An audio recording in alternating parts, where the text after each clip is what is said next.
Good afternoon, traders. It's Bill Baruch with Blue Line Futures in at your midday market minute. Happy Fed Day. It's freezing cold here in Chicago, but the stock market's heating up. The S&P, NASDAQ, they're all moving higher right now. Apple's earnings got the ball going after the bell yesterday. Boeing came in strong today. You got the Fed meeting right now that everybody's getting excited. The Fed's going to take a turn down dovish lane. Not so fast. We don't think they're really going to be dovish yet. They're not going to paint themselves into that corner just yet. PMIs last week were good. They had a blowout jobs report earlier this month. We don't have GDP numbers, but again, look at some of these earnings. They've been solid. There is some fears with the international trade conflict in their earnings calls and some of the guidance, but ultimately it's not so bad. We're not in the depths of December. The Fed does not have their back against the wall, and there's no reason to paint themselves into a corner. So again, they're going to stay the course with maybe not as hawkish of what was viewed as a hawkish rhetoric in December, but a little less hawkish than that, and definitely not dovish. Right now, you're seeing a 1.3% probability the Fed hikes in March. And we think after today, you can see that more about 5 to 10%. We don't think the stock market would like that. A lot of resistance up here. If you are selling the market, as we've talked about,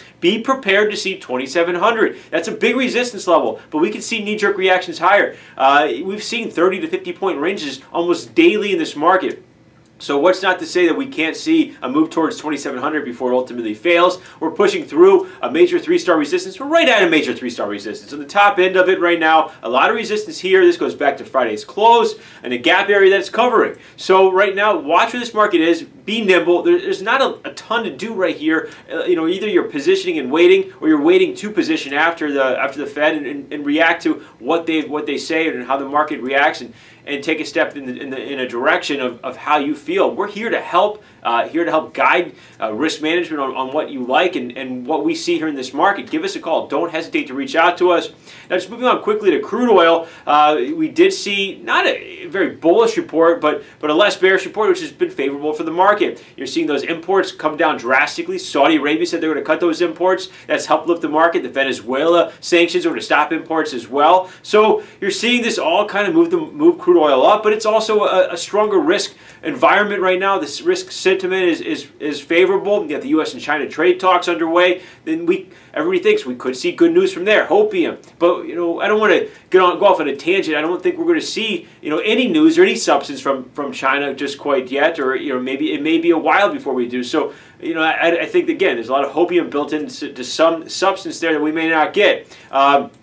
A lot of resistance as crude's running into, and just kind of think about this. There's a tremendous wall of resistance that we're going into from December volume to major retracement levels. But right now, it's hard to fight that tape as it does push up. Give us a call. We're here to help talk about it. And then lastly, on gold and the dollar, you're seeing the dollar grind up a little bit here. We think the dollar could knee-jerk a little higher as the Fed is on that hawkish path, let's call it. It's hard to say less hawkish because everybody thinks they're going dovish now, but they're ultimately stay the course, let's call it, and that's going to be perceived as hawkish still. And the dollar could jump up a little bit, and the gold should come down a little bit. There's going to be some opportunities here. The treasury market should come down a little bit. That should be a buying opportunity. So stay nimble. Give yourself a chance to step in when the market hits the levels that you want to trade. And again, we're here to help with that. Give us a call, 312-278-0500.